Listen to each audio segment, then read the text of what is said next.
They said he stole 2 loaves of bread and a bottle of milk, that it was caught on camera, that he ran, that a man tackled him in the parking lot, that the clerk pressed charges.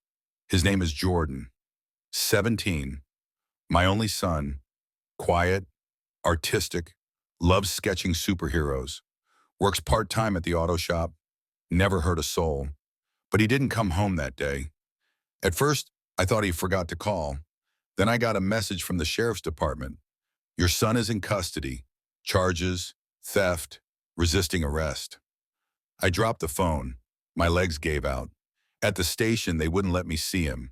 Said he had to be processed first. Said I should come back during visiting hours. Visiting hours?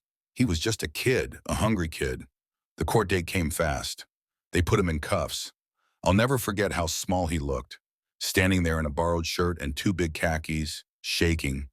The judge's name was Douglas Heron. Gray hair, thick glasses, wrinkled skin but sharp voice. He glanced at the file, didn't look at me, didn't look at Jordan. Prosecutor, Your Honor, this young man entered the store with intent. He stole, he ran, he endangered staff and shoppers. Defense attorney, Your Honor, this is a first-time offense. He was hungry. His family has no priors. He's a high school senior with a part-time job. He just made a mistake. Judge Heron, adjusting glasses. Mistakes have consequences. He slammed the gavel. 15 years, juvenile detention, no parole. My heart stopped. 15 years. For bread? I stood, screamed, "He's just a boy!" They dragged me out. Jordan didn't even cry. He just looked back at me, eyes wide with fear. The next morning I went to the courthouse, asked for records. The clerk looked uncomfortable, said I needed a lawyer. I said, "I'll sit here all day if I have to." She sighed, whispered, "He's done this before." I said, "Who?" She looked around. Judge Heron, he runs a tight bench, but let's just say it's mostly poor kids who end up with him, and they don't come back for a long time. I started digging. 1 case, then 2, then 10, all teenagers, minor offenses, all sentenced by Judge Heron, all to long terms in juvenile correctional facilities. Most of them black, or Latino, or from the wrong zip code. I asked a local reporter why nobody talked about it. She shrugged. Everyone knows. No one proves. That judge? He's untouchable. But not to me. Not anymore. I got a job, cleaning offices, requested placement in the Judicial District building. They gave me night shift, 10 p.m. to 5 a.m., empty halls, stale air, just me and my mop. But I watched, listened, learned. I memorized the layout, learned which office was his, found out what kind of car he drove.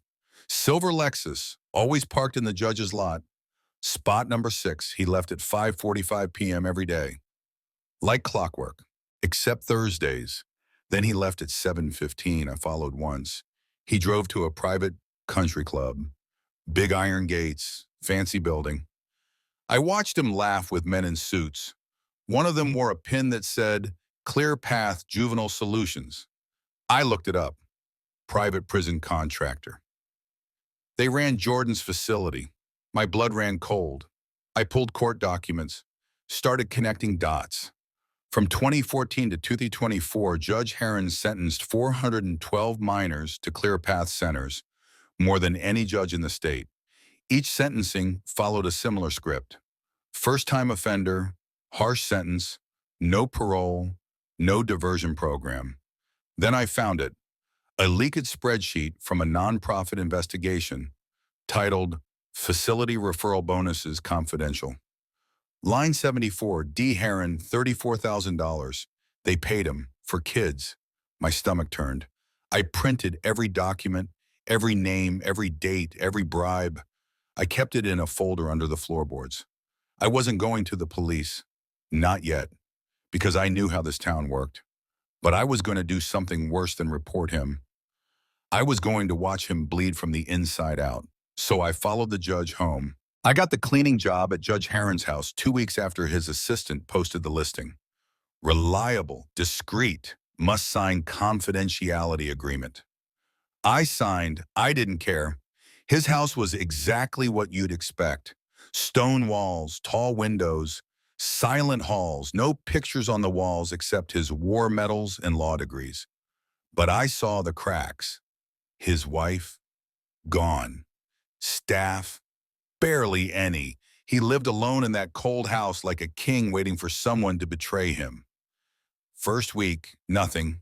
He never talked to me, didn't look at me, just passed by in his robe, coffee in hand.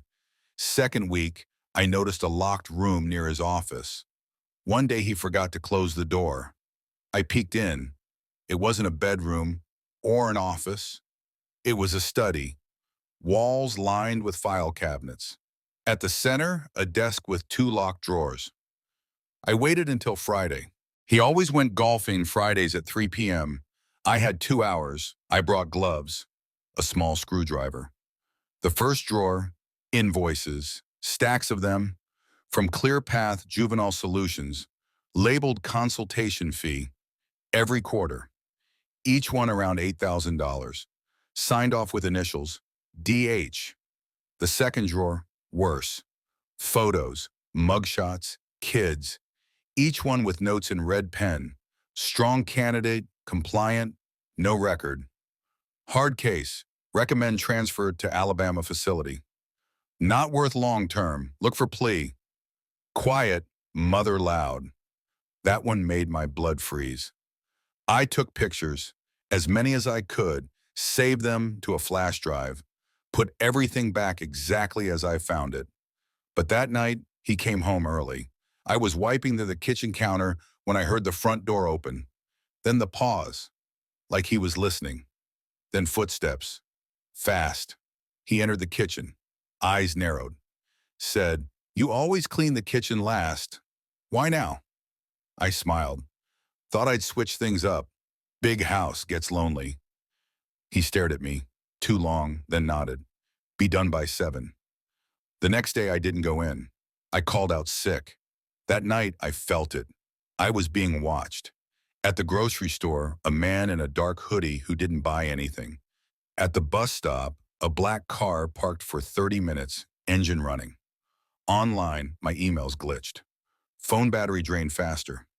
They knew, or suspected, but I wasn't backing down. I sent copies of everything to Claire, a journalist I trusted. She used to cover city politics, had gone after cops once, got blacklisted, now ran a blog called Justice Underground. She called me an hour later. "Are you sure this is real?" I said, "I have the documents. I saw the files. I saw my son's name." Yes, Jordan was in the notes, his mug shot, his birth date, the red pen. Mom has fight, long sentence sends message. That's when I cried. First time since the trial, because now I knew it wasn't about justice. It was about control, punishment, profit. Claire agreed to help. We planned the release, but she warned me, once we go public, they'll try to destroy you. Be ready. That night, my door was unlocked. Nothing taken, just opened, just a warning. The next day at Heron's house, I found something new, an appointment book on his desk. Sloppy, rushed. Inside, a meeting listed for next week. Warden L, facility adjustment proposal.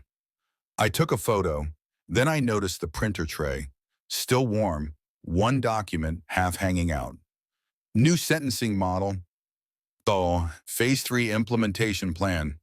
It listed children, just probation suggestions marked eliminated. One column, projected days equals revenue multiplier. He was calculating children's jail time for profit. I didn't even feel fear anymore, just fire. I printed the sheet, stuffed it in my apron, walked out. Claire uploaded the first post that night. Headline, Judge Heron sentenced hundreds of kids for profit. Here's the proof. It blew up, 50,000 views, then 200,000, then CNN. But then Claire went offline. No posts, no calls, no reply. Her blog vanished. Just a 404 page. I called her number, disconnected. I sat in my kitchen, heart pounding, thinking, they got to her. I locked every door, barricaded the windows, slept with a baseball bat.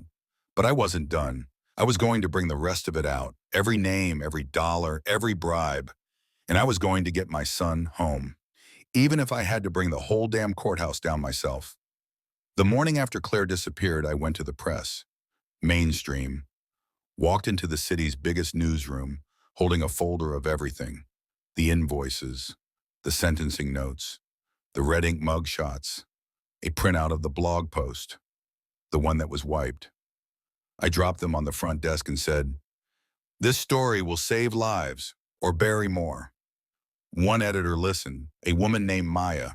She read the documents in silence, then whispered, "My cousin's son got sentenced by Heron last year. First offense, got 10 years for weed." She took the file, promised to run it. Next day, my face was on every screen. Headline, "Mother uncovers sentencing for profit scheme targeting teens." Jordan's photo, the judge's name, the secret payments. The country exploded. News vans surrounded the courthouse. Activists flooded social media with the tag. Hashtag Free Our Kids people held signs in front of Judge Heron's house. He sold children.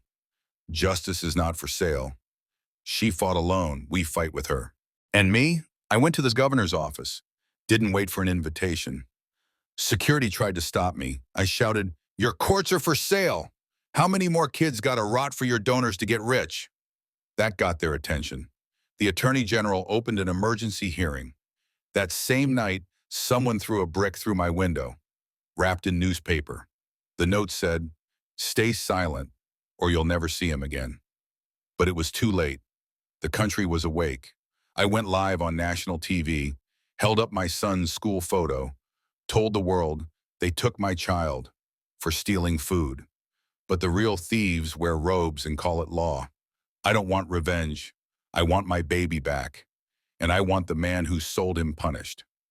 Phones lit up. Senators tweeted. Federal prosecutors got involved. Judge Heron was removed from the bench within 48 hours. They raided his home, found even more files, 230,000 in offshore accounts, kickback payments disguised as consulting, a burner phone, photos. He was arrested, the same courthouse where he sentenced kids, now held his arraignment. No bail. A week later, the facility called me. Jordan was coming home. I met him at the gate. He'd grown, a little taller, a little harder in the face, but when he saw me, he broke, ran to me, held on like the world was ending. We both cried. He said, "I thought you forgot about me." I said, "I never stopped fighting for you." The news ran our reunion. A photo of us hugging went viral. People sent letters, money, gifts. Other parents came forward. Lawsuits flooded the courts. The Clear Path facilities began shutting down one by one. Investigations launched in 6 states. Congress introduced a new bill. They called it the Ellis Reform Act. Jordan came home for good, started school again, drew comics. One of his heroes was named Justice, wore a scarf made from legal pages. He still has nightmares, still wakes up, sometimes crying, but he's here, he's healing. And me? I started a group, Mothers for Freedom. We fight for the ones still inside. We file petitions. We tell stories. We make sure no judge sells another child behind closed doors. People say I'm brave, that I was just a mother who refused to back down. But I'm not special. I was just angry and tired and loved my son too much to let him disappear. So I followed the judge home and I tore the whole thing down. Thank you for watching. If you want to get more of that kind of stories, press like and check out our channel.